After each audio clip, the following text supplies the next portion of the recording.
Ang bongga ng tanong ng mga fans kung sino ang bagong babae ni Coco Martin. Kasi nga, abang-abang talaga sila na may bago na namang jojowain si Coco sa teleserye niya.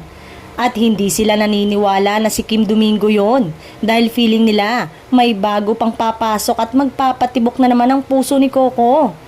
Labis ang pasasalamat ni Coco at Ivana sa patuloy na pagtatangkilik ng mga Pinoy sa FPJ Batang Quiapo. Kahit sa huling eksena ni Ivana sa serye, nakasabay nga ang sunod-sunod na gabi ng record-breaking online views. Kunento nga ni Coco na hindi niya inakala na papatok talaga sa mga manonood ang nakakakilig na tambalan ni Ivana o Bubbles. Kaya nagpapasalamat din siya kay Ivana dahil game na game ito sa mga eksena nila. It's something that I'll treasure for a long time cause it's the project na lumalabas ako sa shell ko. I got to do a lot of things which is action, comedy, and romance. Inalagaan talaga ako ni Direk Coco Martin. It was a privilege to work with him, sabi ni Ivana. Pamilya na yung turing namin sa kanya. Hindi namin akalain na gaganda ng gaganda yung kwento namin. Sobrang laki ng inaiambag ni Ivana sa serye. Sana nag-enjoy siya.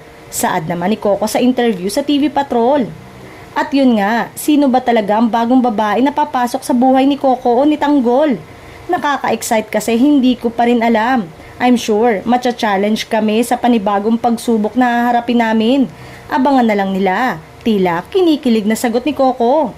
Samantalang, nagtala naman ng bagong online viewership record sa tatlong magkakasunod na gabi ng serye ni Coco, na ang kasalukuyang all-time high ng serye sa Kapamilya Online Live ay 635,636 peak concurrent views noong July 31. Tiyak na malaking hamon ito sa bagong babae ni Coco na dapat ay kiligin din ang mga fans na tulad ng kilig, kinatanggol at Bubbles.